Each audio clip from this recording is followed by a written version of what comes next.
The Doom board game is actually pretty decent, and I don't mean that just as a fan of the franchise as a whole, but I will admit there is probably a little bit of bias there. But from the perspective of a board game hobbyist, it's actually relatively solid. The mechanics are streamlined and easy to learn, they reflect the feel of the game, and it just looks beautiful. The graphic design is admittedly a little choppy in some places, but is overall very good, and the miniatures are beautiful. But learning how to play the game might be a little bit daunting to somebody who's never played these types of games. After all, it isn't exactly Monopoly or Candyland. But if you're just a fan of Doom and you're new to this type of board game, hopefully this video will serve as a nice tutorial on how to play the game. Now, I always say that the best way to learn how to play a game is to just play it. Dive right in and don't be afraid to have some fun. So let's get started with the first suggested scenario, Operation Black Bishop, Mission 1, Knee Deep in the Dead.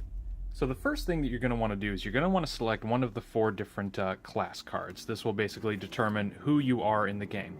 Now, there's no mechanical difference between any of these Marines. It's just kind of whichever one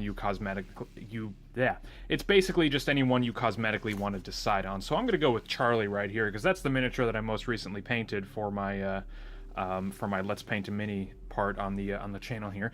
So after you decide on the Marine you're going to decide on your class card. Now to do that, you're going to take all these class cards right here. You're going to shuffle them all up. I've already shuffled them up, and you're going to take the top 3 cards on the deck, and you're going to look at each one, and you're just going to decide which one you want to be here. So here I've got Black Ops, Gunslinger, Close Combat Specialist. Which one do I want to do? It doesn't particularly matter. If this is the first time you're playing the game, just kind of do whichever one you like the sound of the most.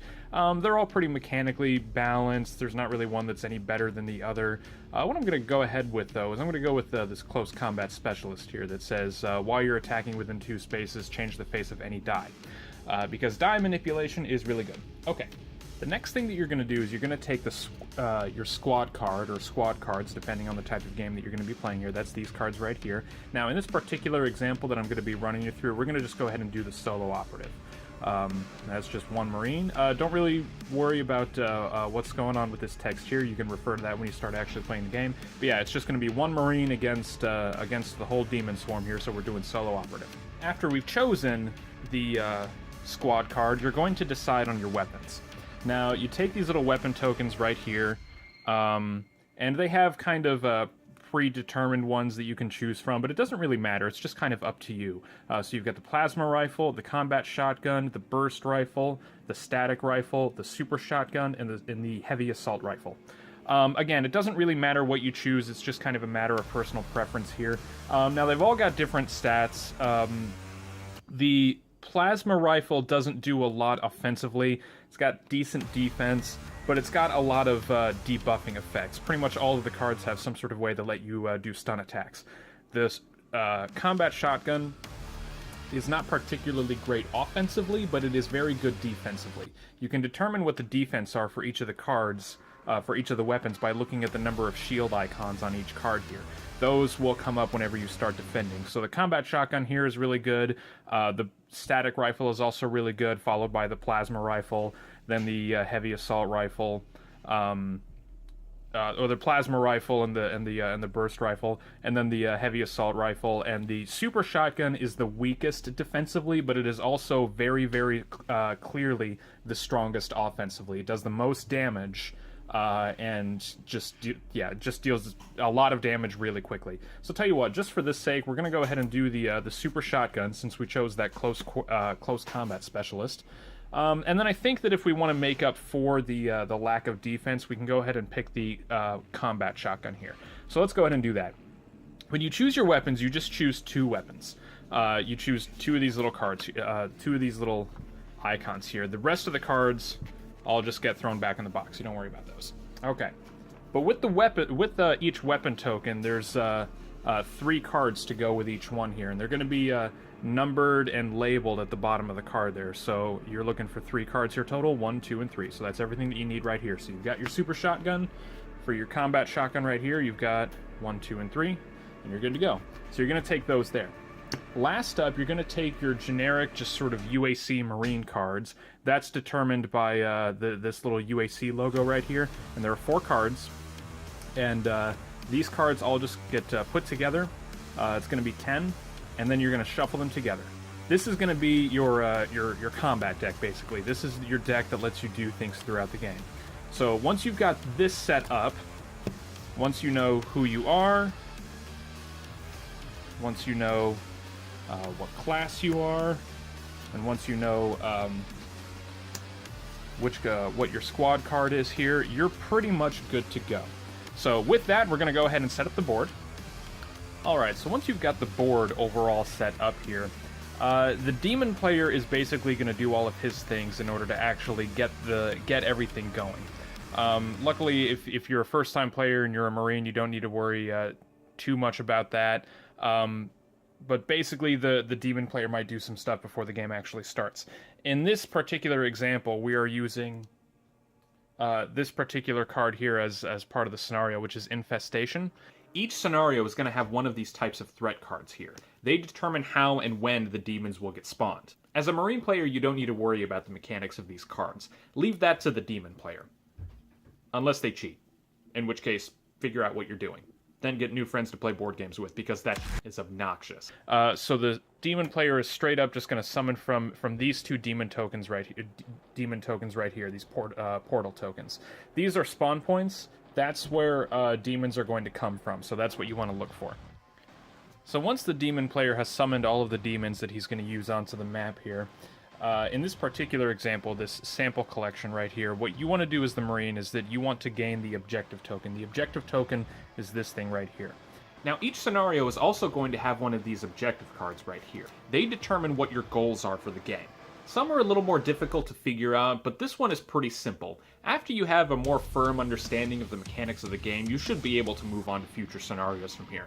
But this one, not too difficult to figure out.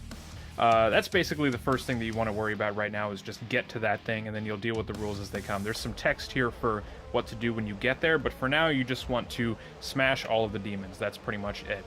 So after the demons have been summoned, the demon player is going to get some cards in his hand, and then after that you're going to set up the initiative deck, and you're good to go, pretty much. The initiative deck determines who goes when, and that's it. You just kind of wait for your turn. Now, one thing about being the solo operative, actually, if you look at the font on here, is that the initiative deck must include one additional Marine initiative card. You activate each time a Marine initiative card is revealed. So normally, you would only have one card in the initiative deck. That's what this is. These are the initiative cards here. Normally, when this card comes up, it's Charlie's turn to go. But since you're a solo operative, we're just going to take another random Marine card, and that's going to be into the initiative deck right here. Lastly, there are 4 demon types on the map here. Each of these represents one demon type. So you're going to take these, and you're going to shuffle the initiative deck. This is what the demon player is going to do. Oh, and spawn in. I totally forgot to do that at this point, but the first thing that you want to do before the first initiative card gets drawn is you want to spawn your Marine in. To do that, you just place him on or adjacent to the active teleporter token. So do that first. Don't forget like me, because I'm an idiot. Alright, and then you just start. So you just take the initiative deck here, you flip the first card, and one of the invaders goes first. Oh, I guess I should have said this. Before the game actually starts, during the status phase, you're going to spawn in. So you just want to spawn anywhere adjacent to this active portal right here. These are portal tokens. Now this one shows that it's active. That means you can spawn in from it. If it's inactive like this, that means that you can't spawn in on it. Now there are other ones throughout the map, like right over here, where if at some point when you move into that space, you're going to activate that portal token, or that teleporter token, and then you can flip it and spawn in from there.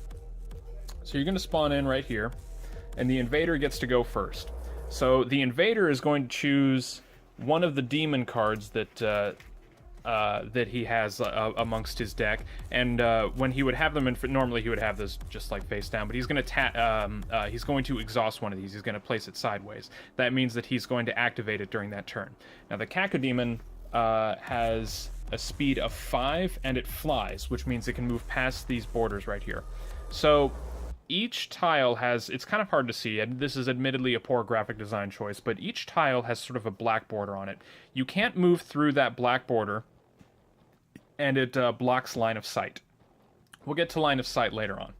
But the Cacodemon right here is going to go 1, 2, 3, and he's going to attack Charlie. Okay, so here's how attacking works. By the way, when you spawn in, you would normally draw 3 cards into your hand. That's normally your hand limit, but because you are the solo operative, you get +1 hand size. So you've actually get an extra card in your hand. So this is your hand right here. We'll get into what all these actually do whenever it becomes your turn. So we're just going to set those there for now. We're going to set your deck here. Alright, and the Cacodemon is going to attack. In this particular example, he's rolling 2 black and 1 red die. Don't worry, the demon player will determine what kind of dice he rolls and that kind of thing there. Each demon has on their demon cards the respective values used to attack. The demon player will handle that, but you can always refer to the cards if you suspect your demon player friend is cheating. And then you can wonder why you're friends with that douchebag. Okay, so you're defending against an attack that's dealing 6 damage. And it's really simple. Here's how you defend. You draw a card from your deck, and you place it face up. You look at the number of shield icons at the top right corner of the card there, and then you subtract that from the total number of damage. So it would be 6 damage minus 2 shields. You've taken 4 damage total. So yes, combat does have a sense of overt randomness to it, with the way defense working just being draw a card and deal with it. It's not a huge deal though, because the strategy in the game is in your selected loadout, your movement, and how you play your cards, which determines how and when you do individual things like moving and attacking. So you're just going to take 4 damage total, and just put it onto your little marine card. That's it. Now the Cacodemon has moved 3 squares, and he can move 5 total. So he's going to go 1, 2. You can move diagonally all you want in this game.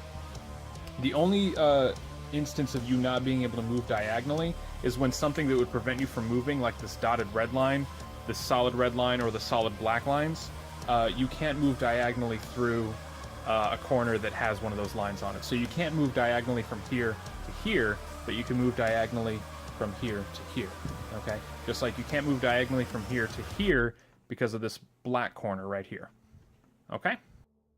Alright, so that was the Cacodemon's turn. Next up on the initiative deck is Charlie. Okay, so it's you. Alright, so here's how doing things in the game works.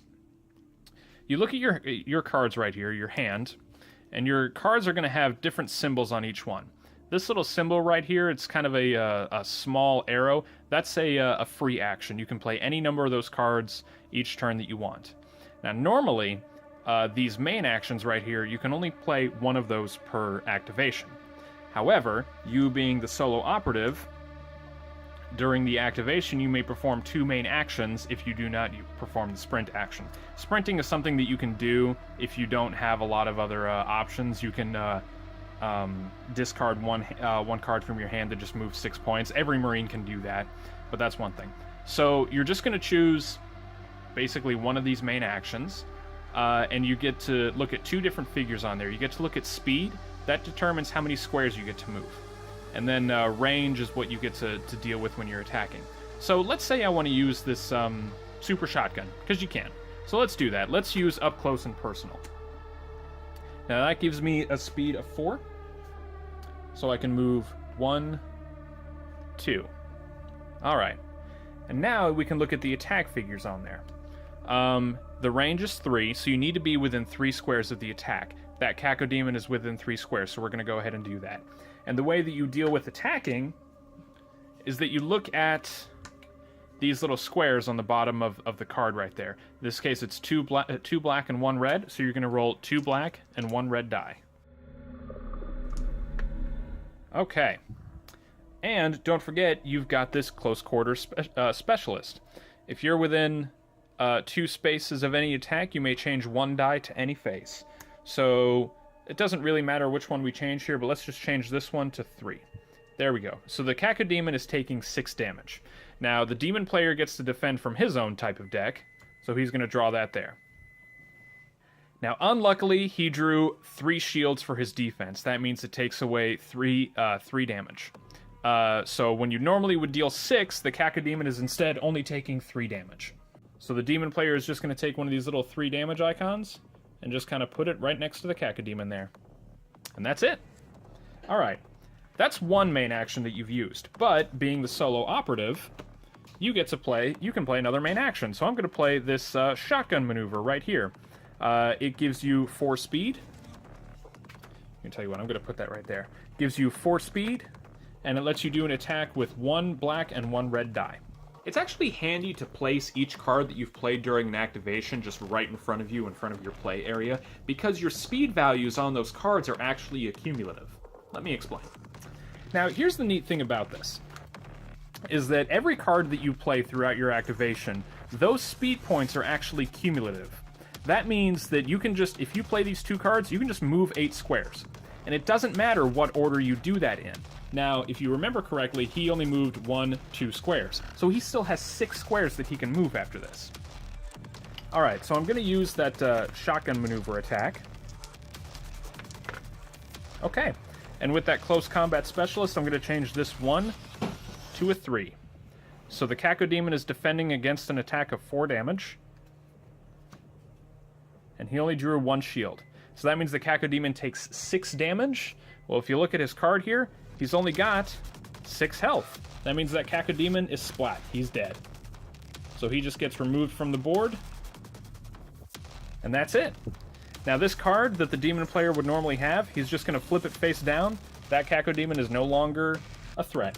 Okay, and then last up, because I've got these free actions, again, you can play these free actions any number of times that you want. I'll go ahead and play both of these. It's Reposition and Quick Shot. Reposition just gives me 3 speed. So total, this Marine is moving 11 squares during this activation. And he's still got 1 more attack where he can just lob off a quick little pistol shot, and that's with 2 red dice. So he's going to actually go for that imp in the corner there. The range on that is 4. 1, 2, 3, 4. He's 4 squares away, so he's going to shoot that imp.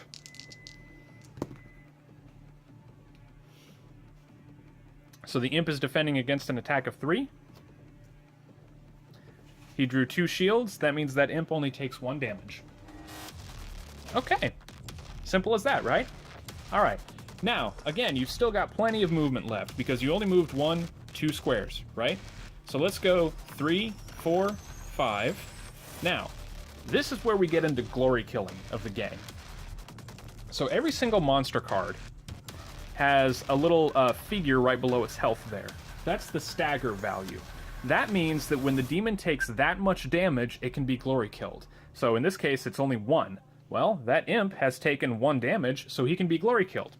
Here's how you glory kill. You move into a square. That's it. Easy as that. Don't need to worry about nothing. You just move right into a square. Now, the only thing is that moving into an enemy figure's square is that it costs an extra point of movement. So, if we went 1, 2, 3, 4, 5, we can go 6, 7. That glory kills him, instantly kills him. And whenever you glory kill, you get to draw from the glory kill deck. That's this deck right here. So he just drew some ammunition. You keep this in your play area. You can play this pretty much any time. Also, every single glory kill card, at the top of it, it says when you gain this card, this card, recover 2 damage. So he's taken 4. He's going to recover 2 of those points of damage. So he's only taken 2 damage. That's very similar to the game, where if you do a glory kill, you actually get some health back. Alright, and that's it. There's not really anything else that he wants to do, except he's going to use an 8th point of movement to just move right next to that pinky demon there. And that's it. So these cards all just get put into your discard pile. Now, at the end of your activation, it's very important to remember, you need to get your hand back up to the starting value, so you're going to draw 4 more cards. So these cards are all in your hand right now. Now, I'm glad that this one came up. This is armor. That little icon right there means that it's not a main action, nor is it a free action, but it's sort of a special fun time action card. What that means is that you basically just refer to the text on the card there, and you can use it whenever it says. So here it says, while defending, you may play this card to add 2 shields. Then you draw an action card. So you're just going to keep this in your hand for now. And now that it's the end of your activation, you're going to draw the next initiative card. Alright, and it's one of the invaders. I think that the invader is going to go ahead and play that that Mancubus right there. Now, it's kind of hard to tell from here just because that pinky's in the way, but that Mancubus is actually adjacent to that Marine player. Okay. So the Mancubus, being as angry as he is, he's going to do something nasty. Now, sometimes the demon player is going to play cards that kind of buff their attacks, do special fun time things. So in this case, the demon player is going to play Hellish Power. This says, play this card before rolling any dice for an attack targeting the Marine who has suffered the least damage or is tied for the least damage, and you add 1 black die. Now, the Mancubus normally just rolls 4 red dice. But since he played that card, he's going to add 1 black die. Okay. So he's doing an attack of... Ooh, that's pretty nasty. 6, 8. Doing an attack of 8. So, as the Marine, you're going to defend normally. You would draw from your deck there. That's 2 shields, so minus 2 damage. Next up is we're going to go ahead and play that armor because we want to take as little damage as possible. So that adds 2 shields, so that means he gets 4. So 4 shields taken away from 8 damage, he takes 4 damage. Now remember, when you play that armor, it says draw an action card. So when your action deck is empty, like right here, you just take your discard pile and you just shuffle it. That's it. So we're going to draw just 1 action card here. And that just gets put in your hand. Just store that there. Okay. The Mancubus also has some speed, though, and he's going to go 1, 2 squares away. Alright. So that's the end of the Mancubus's activation. Next up is another Invader card. So the Demon player is going to activate that pinky right there. Now, that Demon player is going to play this Demonic Strength card. Play this card before rolling any dice targeting a Marine who does not have cover. Cover is something that will determine... Actually, right here. Okay. So here's how cover works. This pinky's right here. So what you do is that in normal circumstances, you would take your figure, let's say you're the Marine, and let's say you're attacking this pinky right here. Let's say you're right here. You take one of the 4 corners of your squares. Doesn't matter which one. And then you want to draw sort of an imaginary line to all 4 corners of the enemy square that you're shooting at. Now, if any of those lines get intersected by, you know, a black line or a solid red line, then that means that that demon has cover. And the way that cover works is that whenever you're defending with these cards right here and you're flipping and you're showing the defense, if you have cover and you draw one of those cards and you don't like it, you can draw the next one. That's how cover works. Simple as that. It's really, really easy, really streamlined. Now, that's not here in this case. So the pinky is attacking you, the Marine player, right now, and he's adding a red die. Now he rolls 1 red and 1 black, so he's just gonna roll all of these dice right here. So the Marine is defending against an attack of 3 damage, and he drew 2 shields. That means he only takes 1 damage. All right. Now you're hurting. You've got 9 damage on you altogether here. Normally you would die whenever you take 10 damage, but being the solo operative, you're a lot tougher and you've got plus 5 health. So you die when you take 15 damage. Alright, and then that demon player is going to play this Ferocity card right here. You can play this card when attacking an adjacent figure. That demon immediately performs 1 additional attack, so he's going to do that right now. And then he becomes stunned. We'll talk about that in a second. Alright, 4. Once again, 2 shields. That means you take 2 damage. Now again, normally you'd be dead right now, but because you're the solo operative, because you're super tough, you're still kicking. Okay. Now, at the end of that Ferocity card, that demon becomes stunned. That means that means the demon player is going to take this little stun icon right here. Sorry, somebody's driving by out there. Being super loud.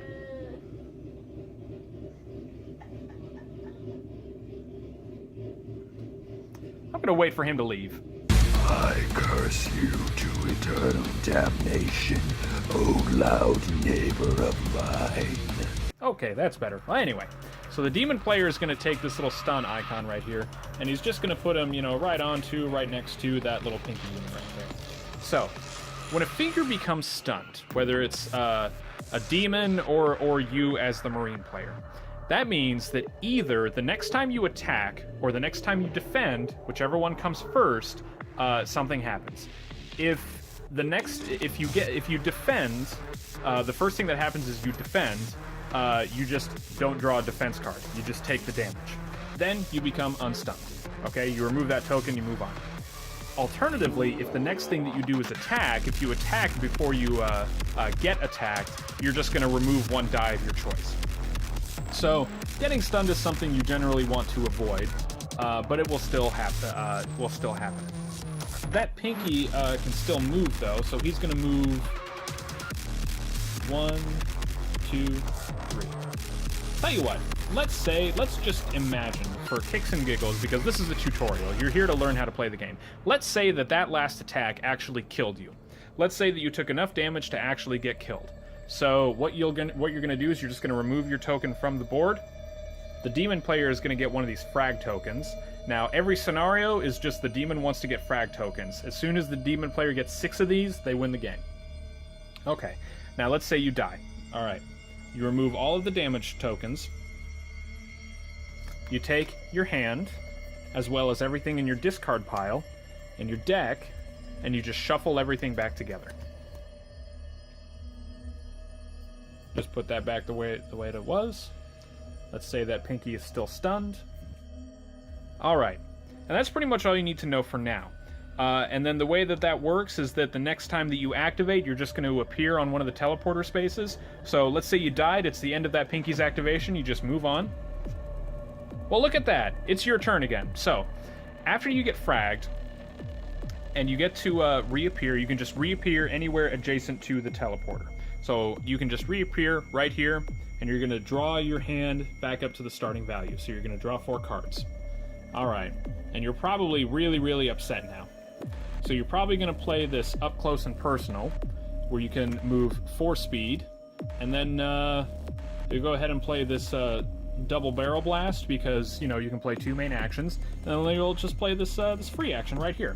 That's the neat thing about this game, is that you don't really need to worry too much about what order you play your cards in, as long as you just kind of know to add everything up here.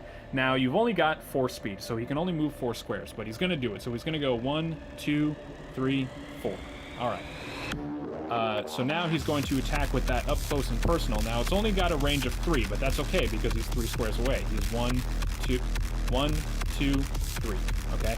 Now, he does have cover, because again, if you take one of your lines here and you draw a line to each corner of the Pinky, this corner gets blocked, as well as this corner right here. So, this Pinky has cover. But that's okay. Let's go ahead and do what we can. So, just gonna roll 2 black and 1 red die. Ooh, very good. Okay, so that's 6. Now, I totally forgot that Pinky was stunned for this attack. Remember, if a figure is stunned and it gets attacked, or it makes an attack, whichever one comes first, you don't actually draw a card to defend. You just soak the attack. But this is an instance where you can see how cover works, so it all worked out, right? Now the Pinky is going to draw defense. Now let's say that he doesn't like that, he wants to try to get something that's more shields. Because he's got cover, he can draw the next card, so he's going to draw the next one. Didn't make any difference for him, so he's only got 1 shield. That means that he's going to take 5 damage. But the demon player can still play cards from his hand if the situation calls for it. But wait, he's going to play this unstoppable card here. Now this adds 1 specialty defense there. Now for the demons, that specialty icon actually means something different. And it depends on the type of card. So the Pinky here, that specialty defense equals 3 shields. So he's going to add 3 shields on top of what he just did. So he's getting 4 shields altogether. So 4 shields taken away from 6 damage, the Pinky takes 2 damage. Except he should have taken 3 damage because I forgot that he was stunned. But it's okay, because you got to see how cover works, right? Okay. Now at this point, you've pretty much learned all the basics of the game. We've played through a couple of rounds, you should kind of know what to expect. Alright, so let's say we've gotten to the point where we've killed the Mancubus. Now let's say that that thing was right there. You're just going to follow the text onto the little sample collection here, where a Marine may gain that token by moving into that space. So, at some point during his activation, he's just going to move in here, and he's collected that sample. That's one of the 3 objectives down. Now, as you can see, it's a big map, so there are more of those around the map everywhere. But we're just going to focus on this one area for now. So, the way that you open doors is that you can be adjacent to the door. You can just spend 1 speed point, 1 movement point, basically, to open a door. Now, in this particular scenario, when you open doors, if you can trace a line to a portal, in this case, if you can get to all 3 of these portals right over here, then that means that those portals are going to be summoned from. Remember, that's going to be on the threat card, which is public information every player has, and it's going to be different for each scenario. Now, health packs are neat. When you move into a health pack square, you just instantly pick it up, and as soon as you pick it up, you recover 5 damage. You know, let's say you had 6 damage on your little card here. Well, you're just going to swap those out for 1 damage. Easy as that. Alright. And then that is a power weapon. Those power weapons are pretty powerful. So the way that they work is that when you move into one of those squares, you're going to take all of the power weapon cards associated with that. In this case, the chain gun right here. Again, it's the similar way to how the weapons were done. It's just 1, 2, and 3. Alright, these are all going to get shuffled. Alright, and that's cool because as soon as you move into that and you collect it, you just take those cards and you put it right on top of your deck. That can sometimes be advantageous, that can sometimes be disadvantageous. It just depends on the situation. You know, I would say from there, if you're a Marine player, you know how to play the game by now. Simple as that. There are going to be little tiny rules and things like that that you might have questions about in terms of, you know, how line of sight works. Oh, I didn't mention line of sight. So the way that line of sight works is that you just take, you know, let's say you've got a pinky and you've got you right here. And that's that as long as you take, you know, 1 corner and you can draw an imaginary line to at least 1 corner of the pinky, you have line of sight. Easy as that. In order to attack, all you need is line of sight and the correct range. So you could use this double barrel blast on this pinky right here because he's 1, 2, 3 squares away, and he's got line of sight. Now again, cover, if one of those lines gets broken, going to all 4 corners, then he's got cover. Easy as that. And that's pretty much it. Luckily, that first mission is really easy. Even for new players, you might die a handful of times, but you're still very likely to win the overall scenario. If you know what you're doing and you know how to deal with the combat and you're really good at it, you can probably win it with just 1 or 2 deaths. But, like I said, it's very, very easy, so if you're new to the game, you should be able to handle it relatively well. Now, there are some things that I missed that should probably be touched on. Difficult terrain, for example, are spaces outlined by these solid blue lines. Moving into a square surrounded by a blue border counts as 2 movement points, not just 1. You can move out of these squares and into normal squares normally at no penalty. Be sure to read the text on the cards that you play too. Each weapon generally has some sort of special ability that lets you mess with combat in some fun way or another. Usually with more damage, or stun effects, or the way that you roll, that kind of thing. The demon player will also have these Argent Energy tokens right here too. They give special abilities to the different demons, which allow them to use special abilities that can be used against you. Again, you don't really need to worry about how those get acquired or anything like that. Just know that the demon player has them, and you can always refer to what the special abilities do by looking at the text on the demon card. And remember, this rules reference right here is a really excellent supplement, actually, in case I missed on any rules that need to be touched on that can be clarified in that rulebook. It should have pretty much anything that you would have a question about in there. But that's it. If you have any input or any questions that you feel you might want to let me know about or ask about, go ahead and just let me know in the comments. I promise I won't get upset if you tell me that I messed it up in some way, or if I missed a rule here or there, or if I didn't explain something clearly. Go ahead and let me know. I always welcome feedback. I'll probably do a follow-up to this video that focuses on the how to play for the demons perspective. Now, that is a little bit more complicated than just being the Marine players, but if you watch this part first, or you already know how the Marines play, moving on to demons is a lot more straightforward. Once you understand the mechanics, it's a lot easier to deal with how the demons do their things around the central mechanics, and then just go from there. And if you like the paint jobs on the miniatures, you can find videos giving tutorials on all of the different miniature types scattered throughout my channel, so check those out. But thank you everybody for watching. If you enjoyed this video, go ahead and throw it a like and subscribe to my channel if you want to see more nerdy hobby stuff like miniatures, board games, videos, that kind of thing. Until next time, as always, happy demon killing!